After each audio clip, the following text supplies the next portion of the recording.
NCP chief Sharad Pawar party में हुई बगावत के बाद पूरे प्रदेश के दौरे पर हैं। पवार के इस दौरे के चलते इंडिया गठबंधन की मुंबई में बैठक की तारीख को आगे बढ़ा दिया गया था। आज एनसीपी चीफ भीड़ में थे, जहां उन्होंने एक बार फिर मोदी सरकार पर तीखा हमला कर साफ कर दिया कि उनके बीजेपी में जाने की जो भी खबरें थी वो सिर्फ अफवाहें हैं। तो क्या कहा है पवार ने, देखिए ये report. NCP chief Sharad Pawar ने एक बार फिर मोदी सरकार पर तीखा हमला बोला है।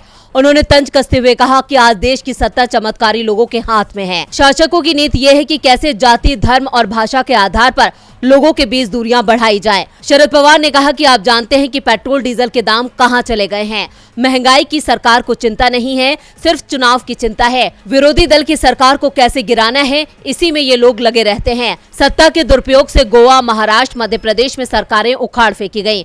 देश का मतदाता स्थिर सरकार चुनता है, लेकिन ये केंद्र की ताकत से उस सरकार को उखाड़ कर फेंक देते हैं। इन्हें चीन की चिंता नहीं है, मणिपुर में जो हो रहा है उसकी चिंता पूरे देश को है, लेकिन बीजेपी को इसकी चिंता नहीं है। पवार ने दिल्ली में नरेंद्र मोदी के उस बयान पर भी निशाना साधा जिसमें पीएम ने कहा था कि मैं 15 अगस्त को फिर लाल किले पर तिरंगा फहराऊंगा। पवार ने कहा कि महाराष्ट्र में भी एक मुख्यमंत्री थे, देवेंद्र फडणवीस, जो कहते थे कि मैं फिर आऊंगा, लेकिन वो निचले पायदान पर आ गए।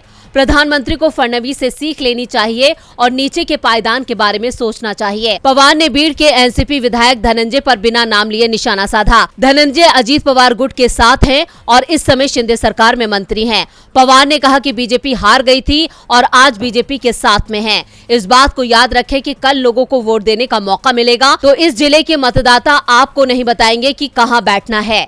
डीबी लाइव की रिपोर्ट।